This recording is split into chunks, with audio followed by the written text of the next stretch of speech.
ഇടുക്കിയിലെ ഭൂവിഷയം സംബന്ധിച്ച് ആദ്യ സംവാദത്തിൽ അങ്ങ് വളരെ വിശദമായി പറയുകയുണ്ടായി. അതിന്റെ നാടുവഴികളെ സംബന്ധിച്ചും ഇടുക്കിയിലെ വിഷയം പരിഹരിക്കാൻ വേണ്ടി മന്ത്രി റോഷി അഗസ്റ്റിനും LDF-ഉം ഇടപെട്ട നടപടികളെ കുറിച്ചും അദ്ദേഹം പറയുകയുണ്ടായി. അപ്പോൾ വളരെ സമഗ്രമായ കാര്യങ്ങളെ സംബന്ധിച്ച് ജനങ്ങൾക്ക് കാര്യങ്ങൾ മനസ്സിലായി എന്നാണ് വിചാരിക്കുന്നത്. ഇനി ഇടുക്കിയിലെ മന്ത്രിയുടെ പ്രവർത്തനങ്ങളെ സംബന്ധിച്ച് കഴിഞ്ഞ 4 വർഷമായി ഇടുക്കിയുടെ മന്ത്രിയായി റോഷി അഗസ്റ്റിൻ പ്രവർത്തിക്കുകയാണ്. ഇടുക്കിയിലെ ജനങ്ങളുടെ മേൽ ബാധിച്ച വലിയൊരു നിയമം പരിഹരിക്കുവാൻ, വലിയൊരു നിയമക്കുരുക്ക് പരിഹരിക്കുവാൻ അദ്ദേഹത്തിന് കഴിഞ്ഞു. പക്ഷെ ഇനിയും ഒത്തിരി വെല്ലുവിളികളുണ്ട്. കാരണം ഇപ്പം കഴിഞ്ഞ ദിവസം വന നിയമ ഭേദഗതി മുഖ്യമന്ത്രി നടപ്പാക്കില്ല, ഈ നിയമസഭ നടപ്പാക്കത്തില്ല, അങ്ങനെ നിയമത്തിന്റെ ആവശ്യമില്ലെന്ന് അദ്ദേഹം പറയുകയുണ്ടായി. പക്ഷെ എന്നാൽ പോലും ഇടുക്കി മേഖലയിൽ എപ്പോഴും ഈ ഫോറസ്റ്റ് ഉദ്യോഗസ്ഥന്മാരും കർഷകരും തമ്മിലുള്ള സംഘർഷം നിത്യസംഭവമായി മാറിക്കൊണ്ടിരിക്കുകയാണ്. അനാവശ്യമായ നൂലാമാലകൾ കൊണ്ടുവരുന്നു. അതുപോലെ തന്നെ കേന്ദ്രത്തിന്റെ ഏകവന പദ്ധതി പ്രകാരം ആളുകളെ കുടിയൊഴിപ്പിക്കാൻ വേണ്ടി വനം വകുപ്പും പ്രേരക ശക്തിയായിട്ട് പ്രവർത്തിക്കുന്നു എന്നൊരു ആരോപണം വരുന്നുണ്ട്. ശരിക്കും പറയാം, LDF-ന്റെ ഒരു നിലപാട് എന്താണ്?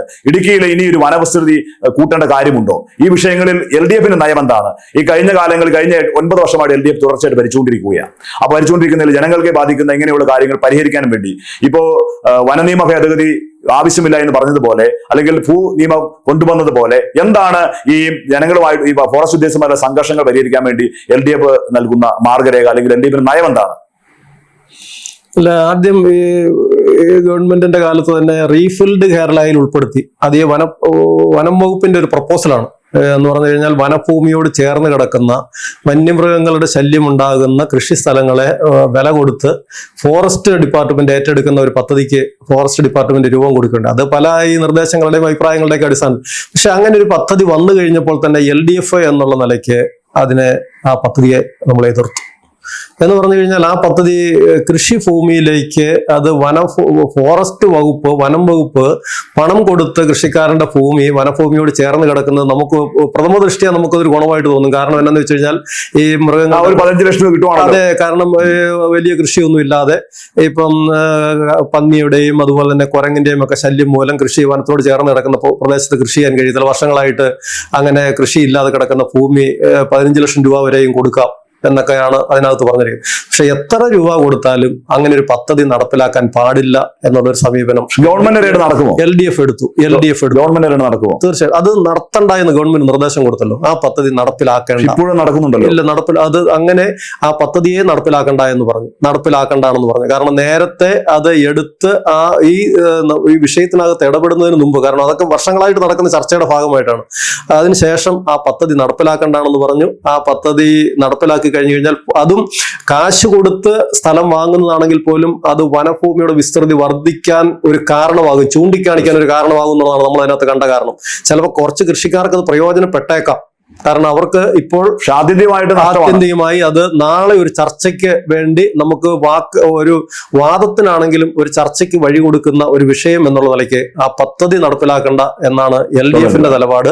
ഗവൺമെന്റിന്റെ നിലപാട് അതാണ്. കാരണം നമ്മുടെ നിലപാട് പറഞ്ഞല്ലോ, നമ്മുടെ നിലപാട് എന്ന് പറഞ്ഞാൽ ഞാൻ മുമ്പ് സൂചിപ്പിച്ചതുപോലെ നമുക്ക് ദേശീയ ശരാശരിയേക്കാൾ വനവുമായി ബന്ധപ്പെട്ടുള്ള എല്ലാ കാര്യങ്ങളിലും കേരളത്തിന്റെ ശരാശരി അതിനേക്കാൾ വളരെ ഉയർന്നതായതുകൊണ്ട് നിലവിലുള്ള സംരക്ഷിത വനമേഖലയ്ക്ക് ഉള്ളിൽ മാത്രമായിരിക്കണം നമ്മുടെ വനഭൂമി. അതിന് വെളിയിലേക്ക് 1 ഇഞ്ച് പോലും ഏത് കാരണത്തിന്റെ പേരിലാണെങ്കിലും, അത് വില കൊടുത്തു വാങ്ങുന്നതാണെങ്കിലും അല്ലെങ്കിൽ മറ്റേതെങ്കിലും കുറുക്കു വഴിയിലൂടെ അത് വനം വകുപ്പ് സമ്പാദിച്ചെടുക്കുവാൻ വേണ്ടി ശ്രമിക്കുന്ന വഴികളാണെങ്കിലും അതൊന്നിനും കൂട്ടുനിൽക്കാൻ പാടില്ല. അത് നമുക്ക് ആത്യന്തികമായി അത് കൃഷിക്കാരെ സംബന്ധിച്ചിടത്തോളം അത് ദോഷം ചെയ്യും എന്നുള്ളത് കൊണ്ട് അത് പാടില്ല എന്ന് തന്നെയാണ് ആ കാര്യത്തിനകത്തുള്ള നിലപാട്. അതുപോലെ തന്നെ 2 കാര്യങ്ങളും കൂടെ നമ്മൾ അതിനകത്ത് പറയുന്ന വന്യജീവികളെ വനത്തിനകത്ത് സംരക്ഷിക്കണം. പുറത്തുനിന്ന് വനത്തിന് വെളിയിലേക്ക് ഇറങ്ങുന്ന, സംരക്ഷിത വനമേഖലയുടെ വെളിയിലേക്ക് ഇറങ്ങുന്ന ഒരു വന്യമൃഗത്തിനും സംരക്ഷണം കൊടുക്കാൻ പാടില്ല. അതിനെ നശിപ്പിക്കേണ്ടതാണെങ്കിൽ നശിപ്പിക്കണം, കൊല്ലേണ്ടതാണെങ്കിൽ കൊല്ലണം. അതിന് ആരെയാണോ അത് സംരക്ഷിക്കാൻ ഏൽപ്പിച്ചിരിക്കുന്നത് അതിന് ഉത്തരവാദിത്വം പറയണം. വനത്തിനെയും വന്യജീവിയെയും സംരക്ഷിക്കാൻ ഉത്തരവാദിത്തപ്പെട്ടവർ ഫോറസ്റ്റുകാരാണെങ്കിൽ ജനവാസ മേഖലയിലേക്കും കൃഷി മേഖലയിലേക്കും ഇറങ്ങി അവർ നാശനഷ്ടം ഉണ്ടാക്കിയാൽ അതിന് ഫോറസ്റ്റ് ഉദ്യോഗസ്ഥന്മാർ സമാധാനം പറയണം. പക്ഷെ അങ്ങനെയല്ലോ നടന്നു വരുന്നത്. അത് ജനവാസ മേഖലയിലേക്ക് വന്യമൃഗങ്ങൾ ഇറങ്ങി വന്നാൽ പോലും, അവർ ജനങ്ങളെ ആക്രമിച്ചാൽ പോലും വന്യമൃഗത്തെ ഒന്നും ചെയ്യാൻ എന്തുമാത്രം നിലപാടുണ്ട്. 972 ആ നിയമത്തിനകത്ത് മാറ്റം ഉണ്ടാകണമെന്നാണ് കേരള കോൺഗ്രസ് പറയുന്നത്. കേരള കോൺഗ്രസിന്റെ അഭിപ്രായം അതാണ്. കാരണം വന്യജീവികൾക്ക് സംരക്ഷണം വനത്തിനുള്ളിൽ, സംരക്ഷണം കൊടുക്കേണ്ടവർ അവർ സംരക്ഷണം കൊടുക്കണം. അവിടെ എന്തെങ്കിലും കുറവുണ്ടെങ്കിൽ, തീറ്റയ്ക്ക് കുറവുണ്ടെങ്കിൽ, വെള്ളത്തിന് കുറവുണ്ടെങ്കിൽ, മറ്റെന്തെങ്കിലും പോരായ്മ ഉണ്ടെങ്കിൽ അവിടെ പരിഹരിക്കണം.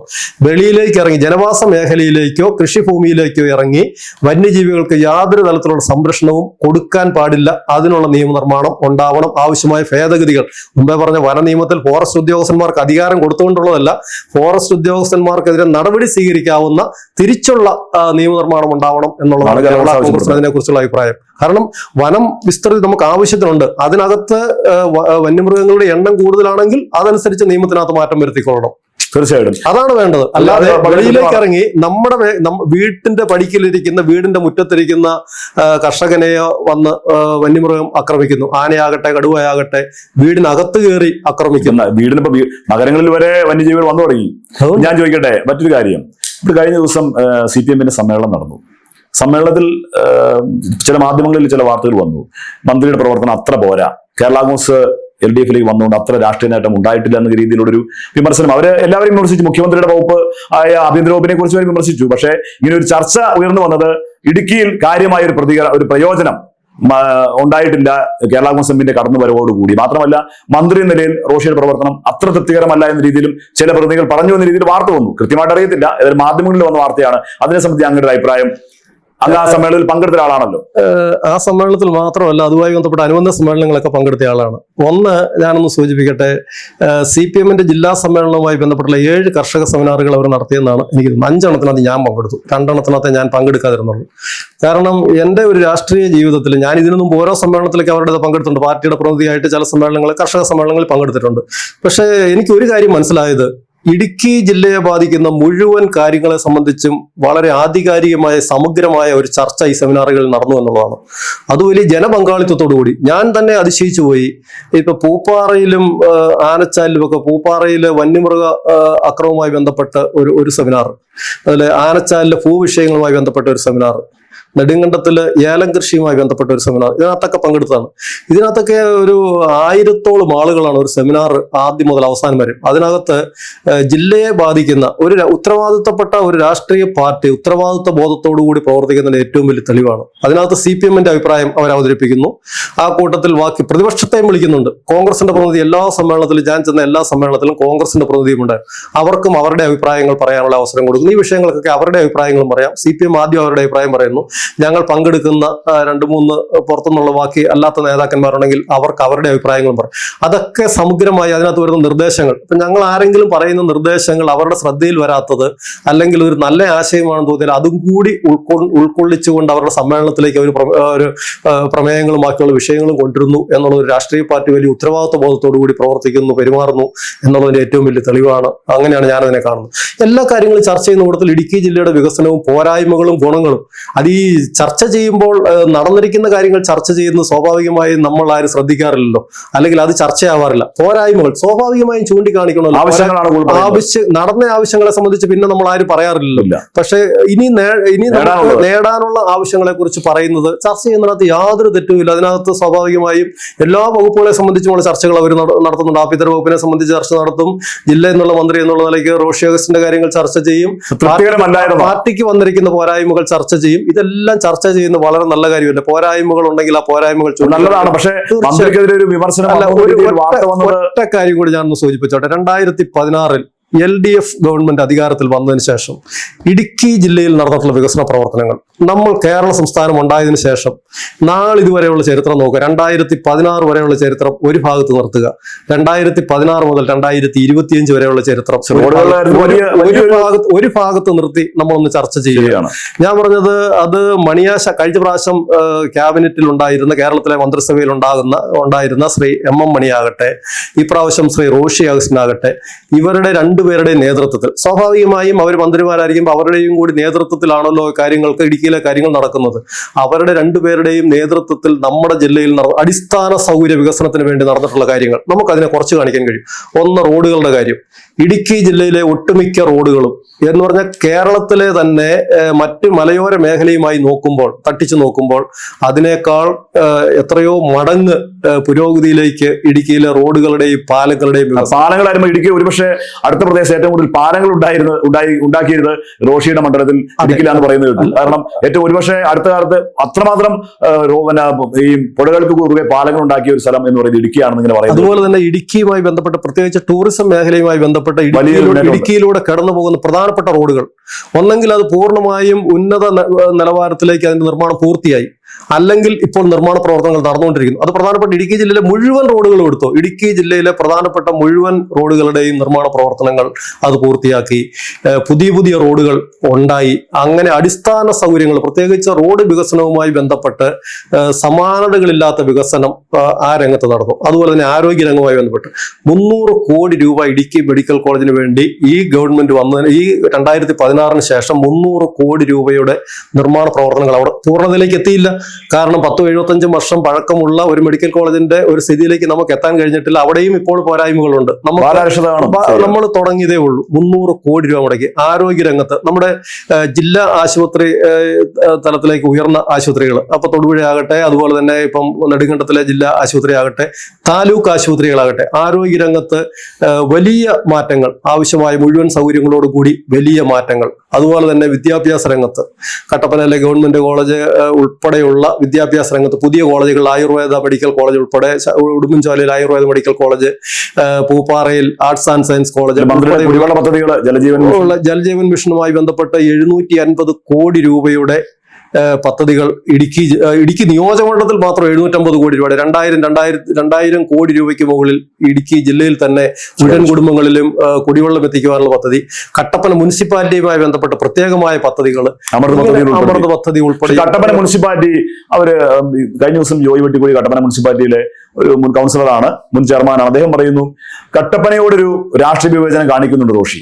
കട്ടപ്പന ഭരിക്കുന്നത്, നഗരസഭ ഭരിക്കുന്നത് UDF ആയതുകൊണ്ട് ഞങ്ങളോടൊരു അയിത്തം കാണിക്കുന്ന ഒരു സമീപനം അദ്ദേഹം പറയുകയുണ്ടായി. അതിനെ സംബന്ധിച്ച് പറയാം, കട്ടപ്പനയ്ക്ക് വേണ്ടി ഒരു പാക്കേജ്. ഇപ്പൊ കട്ടപ്പന എന്ന് പറയുന്നത് ഇടുക്കിയിലെ 2ാമത്തെ വലിയ മുനിസിപ്പാലിറ്റിയാണ്, ഒരു വലിയ വളർന്നു വരുന്ന വലിയൊരു പട്ടണം കൂടിയാണ്. അപ്പൊ കട്ടപ്പനയ്ക്ക് ഒരു സ്പെഷ്യൽ പദ്ധതി എന്തെങ്കിലും കേരള കോൺഗ്രസിന്റെയും മന്ത്രിയുടെയും മനസ്സിലുണ്ടോ? നടപ്പാക്കാൻ ഉദ്ദേശിക്കുന്നുണ്ടോ? നടപ്പാക്കാൻ പ്രവർത്തനങ്ങളുമായിട്ട് അദ്ദേഹം സജീവമായി നിൽക്കുന്നു എന്ന് അദ്ദേഹം കഴിഞ്ഞ ദിവസം പത്രസമ്മേളനത്തിൽ പറഞ്ഞു കഴിഞ്ഞു. അതിന്റെ കാര്യങ്ങളെ സംബന്ധിച്ച് വിശദീകരിക്കാമോ? അല്ല, കട്ടപ്പനയിൽ വലിയ മാറ്റങ്ങളല്ലേ ഉണ്ടായിരിക്കുന്നത്. കട്ടപ്പന എങ്ങനെയാണ്?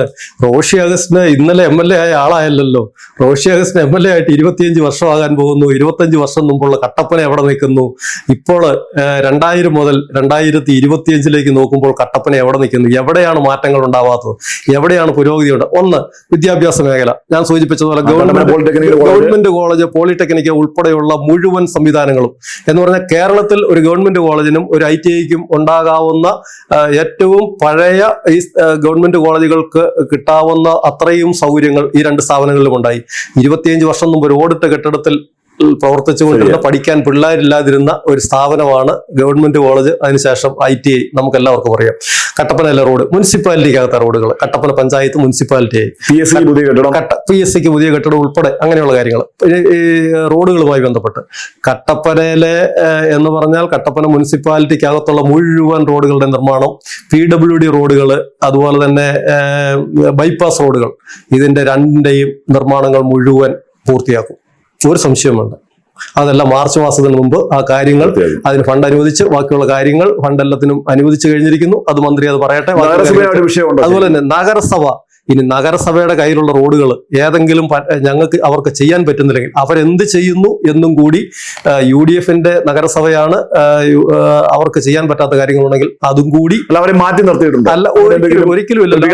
ഇപ്പൊ തന്നെ നമ്മുടെ 20 ഏക്കറിലെ ആശുപത്രി, അതിന് സ്ഥലം എടുത്തു കൊടുത്താൽ 70 കോടി രൂപയുടെ പദ്ധതിയാണ് അവിടെ നടപ്പിലാക്കാൻ തീരുമാനിച്ചത്. 70 കോടി രൂപയുടെ.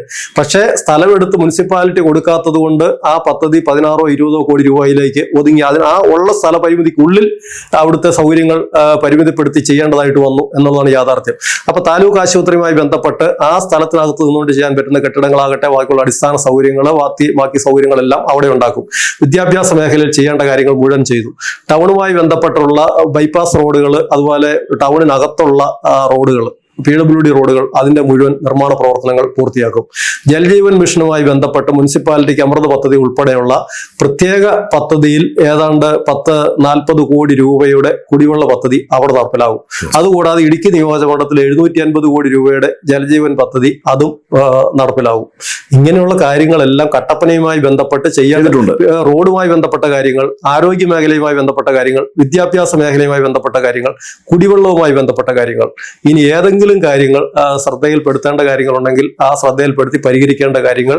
മറ്റൊരു കാര്യം, നമ്മുടെ ബഡ്ജറ്റിൽ ഇടുക്കിയുടെ പ്രതീക്ഷകൾക്കൊത്ത് ബഡ്ജറ്റ് ആ പ്രതീക്ഷകൾ പൂവണി ചെയ്യുന്ന രീതിയിൽ ഉള്ള ബഡ്ജറ്റ് ആയിരുന്നു ഈ വർഷത്തെ ബഡ്ജറ്റ്. അതുപോലെ ബഡ്ജറ്റിൽ ഇടുക്കിയുടെ പ്രതീക്ഷകൾ എന്തൊക്കെയായിരുന്നു, എന്തെങ്കിലും അനുവദിച്ച കാര്യങ്ങളെ കുറിച്ച് ഒന്ന് ചെറുതായിട്ട് സൂചിപ്പിക്കാം. അല്ല, ഇടുക്കിയിലെ നിരവധിയായ കാര്യങ്ങൾ അടിസ്ഥാന സൗകര്യ വികസനവുമായി ബന്ധപ്പെട്ട നല്ല രീതിയിലുള്ള ഇടപെടൽ ബഡ്ജറ്റിൽ ഉണ്ടായിട്ടുണ്ട്. അടിസ്ഥാന സൗകര്യവുമായി ബന്ധപ്പെട്ട ടൂറിസം മേഖലയുമായി ബന്ധപ്പെട്ട നല്ല ഇടപെടലുകൾ ഉണ്ടായിട്ടുണ്ട്. പക്ഷേ കൃഷിക്കാരെ സംബന്ധിച്ചിടത്തോളം കാർഷിക മേഖലയുമായി ബന്ധപ്പെട്ട് അവർ പ്രതീക്ഷിക്കുന്നത് അവരുടെ വായ്പ എഴുതി തള്ളുന്ന കാര്യങ്ങൾ, അതുപോലെ തന്നെ മൊറട്ടോറിയം കിട്ടുന്ന കാര്യങ്ങൾ, കൃഷിക്കാരെ സംബന്ധിച്ചിടത്തോളം അതുപോലെ തന്നെ അതാണ് കൂടുതൽ പ്രതീക്ഷിക്കുന്നത്. പക്ഷെ ആ ഒരു നിലയിലേക്ക് ബഡ്ജറ്റിൽ കൃഷിക്കാർക്ക് നേരിട്ട് എന്ന് പറഞ്ഞാൽ അവരുടെ ഒരു കുടിശ്ശിക വായ്പയുമായി ബന്ധപ്പെട്ടുള്ള ഒരു കാര്യങ്ങൾക്കകത്തൊരു ഇടപെടൽ ബഡ്ജറ്റിൽ ഉണ്ടായിട്ടില്ല.